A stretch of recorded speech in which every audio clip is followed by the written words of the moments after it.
धीरज sir commerce classes में आपका एक बार फिर से हार्दिक स्वागत है।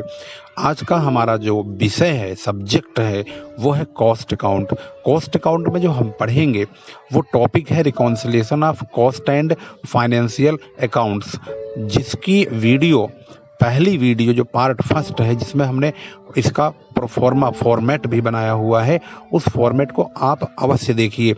इसको बेहतर तरीके से समझने के लिए उस फॉर्मेट का देखना बहुत ज़रूरी है, जिसमें यह बताया गया है कि इस चैप्टर को यदि आप सॉल्व करेंगे तो इसको सॉल्व करने के लिए किन चीज़ों की आवश्यकता होगी, किस चीज़ की नॉलेज आपको बहुत पहले ज़रूरी है। इसलिए इसको अच्छी तरह समझने के लिए इस जो वीडियो है, इसके डिस्क्रिप्शन में हमने उस वीडियो का लिंक दिया हुआ है, वह आप YouTube पर अवश्य देखिएगा। जब हम इस श्रृंखला में reconciliation of cost and financial account की प्रॉब्लम सॉल्व करेंगे तो सबसे पहले इस फार्मूले को याद रखेंगे, इजी टू हार्ड, यानी सबसे पहले आप बहुत आसान प्रश्न को सॉल्व करेंगे, उसके बाद स्टेप बाय स्टेप हार्ड प्रश्नों की ओर बढ़ेंगे। इस श्रृंखला में हम जो पार्ट 2 इस वक्त तैयार कर रहे हैं, इस चैप्टर का वह स्क्रीन के सामने आपके इस वक्त मौजूद है। हमने क्वेश्चन नंबर 1 लिया है, जिसमें लिखा है the cost books of MS Mittal Messrs Mittal brothers सोड द फॉलोइंग।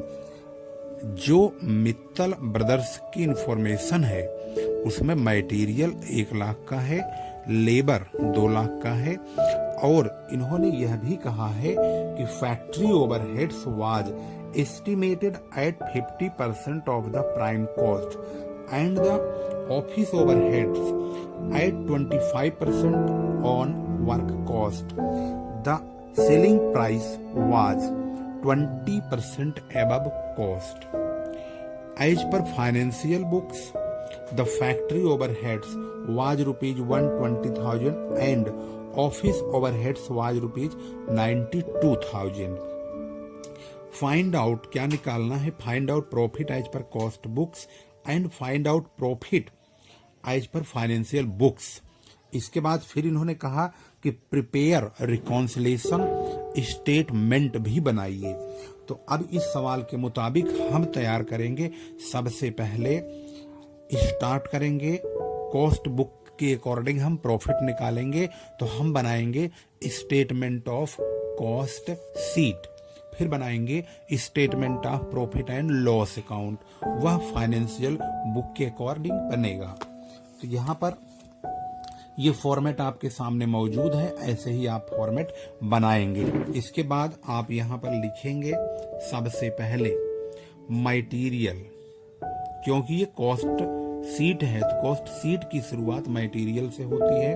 मटेरियल जो कि यहाँ पर बुक में 1 लाख रुपए का लिखा हुआ है, तो आप भी 1 लाख रुपए लिखेंगे। इसके बाद है लेबर, लेबर जो कि 2 लाख रुपए का लिखा गया है, तो 2 लाख रुपए लिखेंगे। इसके बाद मटेरियल और लेबर को जोड़ने के बाद यहाँ पर प्राइम कॉस्ट प्राप्त होता है।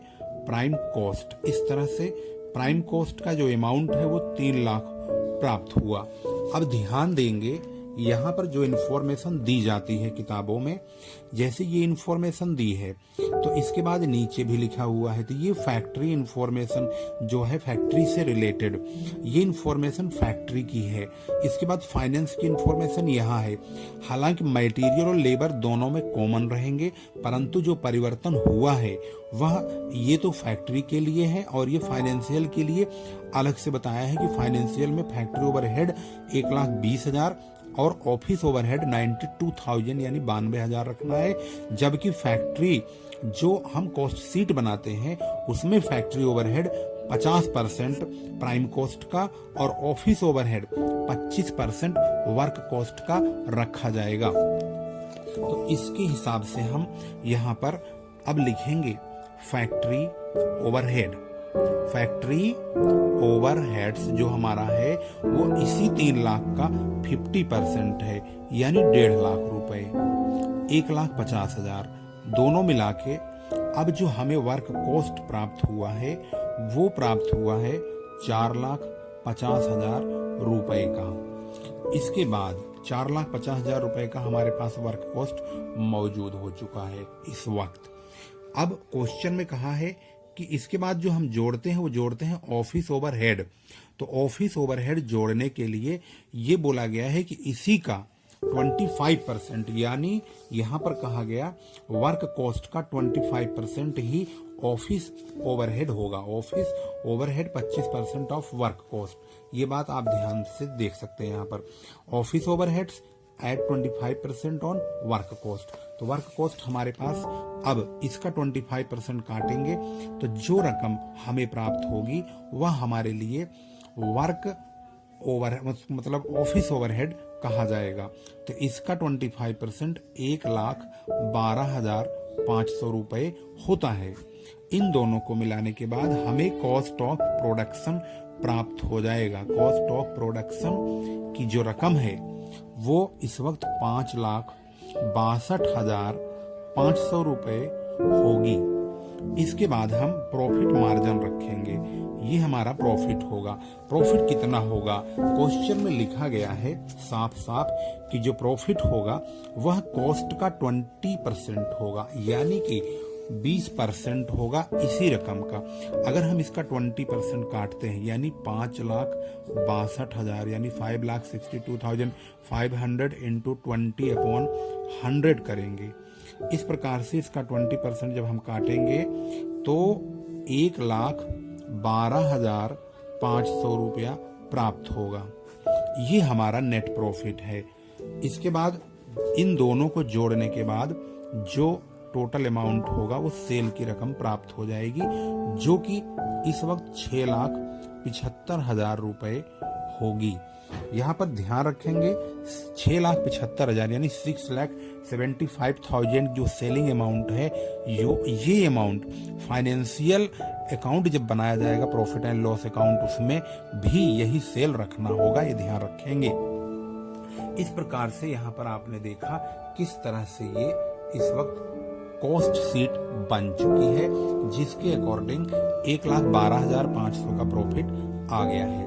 अब हम यहाँ पर statement of profit and loss account बनाएंगे। Statement of profit and loss account, इसमें जब बनाया जाएगा प्रॉफिट एंड लॉस अकाउंट तो ध्यान देंगे इसका जो फॉर्मेट है ये प्रॉफिट एंड लॉस जैसा बनेगा, जैसे इस तरह से particulars rupees, particulars and rupees. यहां लिखते हैं हम बाई सेल्स लिखेंगे और इधर सेल हमारी ऑलरेडी पता है 6,75,000 रुपए ही है, इसको हम लिख देंगे। इसके बाद यहां लिखा जाएगा मटेरियल, इधर लिखेंगे 1,00,000 रुपए का। उसके बाद लेबर लिखेंगे 2,00,000 रुपए का। उसके बाद फैक्ट्री ओवरहेड्स, ये रकम यहां से देखेंगे कितना बोला गया है। यहां पर ध्यान से देखेंगे तो फाइनेंशियल बुक्स की जो फैक्ट्री ओवरहेड है वो 1,20,000 है और ऑफिस ओवरहेड 92,000 का है। तो यहाँ पर फैक्ट्री ओवरहेड 1,20,000 लिखेंगे और ऑफिस ओवरहेड या ऑफिस एक्सपेंसेज ये 92,000 है। अब 6,75,000 में से इन चारों रकमों को घटाएंगे तो हमें यहाँ पर नेट प्रॉफिट मिल जाएगा। ये जो नेट प्रॉफिट है ये 1,63,000 यानी 1,63,000 प्राप्त हुआ है, यानी 1,63,000। 6,75,000 में से इसको घटाने के बाद 1,63,000 यानी 1,63,000 जो रकम आई है ये प्रॉफिट हुआ है फाइनेंशियल बुक के अकॉर्डिंग। और ये सेल दोनों तरफ 6,75,000 रुपए इधर और इधर लिख देंगे। इस प्रकार से लिखने के बाद इसको बंद कर देंगे। हमारे पास दोनों प्रकार की बुक्स का कॉस्ट कॉस्ट अकाउंट की जो बुक तैयार की गई है उसके अकॉर्डिंग 1,12,500 का प्रॉफिट है, और फाइनेंशियल अकाउंट की जो बुक तैयार की गई है यानी फाइनेंशियल बुक के अकॉर्डिंग नेट प्रॉफिट 1,63,000 का प्राप्त हुआ है। अब इन दोनों के लिए हम एक रिकॉन्सिलेशन स्टेटमेंट बनाएंगे और रिकॉन्सिलेशन स्टेटमेंट बना करके चेक किया जाएगा आखिर इनमें दोनों में डिफरेंस क्यों आए हैं और उन दोनों डिफरेंसेस को आखिर मैच कैसे करेंगे। तो उसके लिए हम यहाँ पर बनाएंगे, यहाँ लिखेंगे रिकॉन्सिलेशन स्टेटमेंट, रिकॉन्सिलेशन स्टेटमेंट। इस तरह से इसका फॉर्मेट आपने पहले ही देख लिया है। इस तरह से हम इसका फॉर्मेट तैयार करेंगे। यहां लिखेंगे पार्टिकुलर्स रुपीज, यहां पर सबसे पहले लिखेंगे profit as per cost account. Cost accounts के अनुसार यानी कॉस्ट अकाउंट की जो बुक है उसके अकॉर्डिंग जब हम यहाँ पर प्रॉफिट लिखेंगे तो वह प्रॉफिट यहाँ देखेंगे तो जो कॉस्ट सीट हमने बनाया था इस कॉस्ट सीट में जो प्रॉफिट आया है 1,12,500 इसी को लास्ट वाले कॉलम में लिखेंगे। इसके बाद यहाँ पर ऐड करेंगे। क्या ऐड करेंगे? ऐसे खर्चे यहाँ पर ध्यान से देखिए लिखा है over charge of expenses in cost account, यानी कॉस्ट सीट में जो खर्चे फालतू हैं फाइनेंशियल वाले अकाउंट से उसको हम यहाँ लिखेंगे। तो चेक करेंगे। यहाँ पर ध्यान दीजिए मटेरियल लेबर दोनों 1,02,00,000 है, फाइनेंशियल बुक में भी 1,02,00,000 ही है, कोई परिवर्तन नहीं है। इसके बाद फैक्ट्री ओवरहेड में 1,50,000 है, जबकि यहाँ पर फैक्ट्री एक्सपेंसेस 1,20,000 है, यानी कि कॉस्ट सीट की बुक में यानी कॉस्ट अकाउंट में 30,000 रुपए फालतू है। हम यहां लिखेंगे factory overhead, factory overheads over charged in cost accounts. Cost account में हमने फैक्ट्री एक्सपेंसेस 30,000 रुपए फालतू चार्ज किया है उसको यहाँ पर जोड़ेंगे। इसके बाद दूसरा खर्चा मैच करेंगे। ऑफिस ओवरहेड 1,12,500 जबकि यहाँ पर 92,000 यानी 92,000 है, यानी दोनों के बीच का जो डिफरेंस है 20,500 रुपए का है। तो यहाँ पर लिखेंगे ऑफिस ओवरहेड्स ओवर चार्ज्ड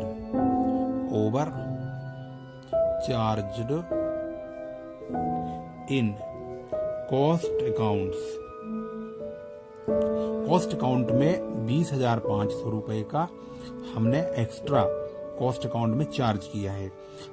और इसके बाद जब हम फॉर्मेट पढ़ते हैं तो ये रकम घटाने वाली होती है, जो कि इतनी सारी चीजें लिखी हैं, इनमें से एक भी चीज यहाँ पर मौजूद नहीं है तो हम घटाएंगे कुछ नहीं, बशर्ते जोड़ेंगे ही जोड़ेंगे। अब इन दोनों को जोड़ेंगे, यहाँ लिखेंगे जैसे कि मैंने फॉर्मेट में पार्ट फर्स्ट में बताया है 50,500 रुपए। 1,12,500 में 50,500 जोड़ेंगे 1,63,000 रुपए प्राप्त हो जाएगा। ये हमारा जो प्रॉफिट आया है इसके सामने हम लिखेंगे प्रॉफिट एज पर फाइनेंशियल, ये ध्यान देंगे इसी हिसाब से लिखेंगे जिस हिसाब से हमारा फॉर्मेट था। फाइनेंशियल अकाउंट के अकॉर्डिंग ये हमारा प्रॉफिट हुआ, यानी ये जो नीचे हम रिकॉन्सिलेशन करते हैं तो हम कॉस्ट के प्रॉफिट से शुरू करेंगे और फाइनेंशियल के प्रॉफिट पे लाके हमें चेक करके दिखाना होता है कि हमारा यही प्रॉफिट रिकॉन्सिलेशन में आना चाहिए। तब ये पक्का हो जाएगा कि हमने इसको तैयार कर दिया है। इसका मतलब ये है कि अब हमने इस बहुत ही शॉर्ट तरीके से भी बहुत सिंपल क्वेश्चन समझा है। अब इजी टू हार्ड के फार्मूले को, इजी टू हार्ड का फार्मूला आगे भी जारी रखेंगे और इस चैप्टर को बहुत अच्छा समझने के लिए इसके फॉर्मेट को याद कर लीजिए। इसके बाद इसके सवाल को इजी टू हार्ड के वे में समझिए। पहले एग्जाम्पल जरूर करें जिससे आपको लिखने के तौर तरीके मालूम हो जाएं।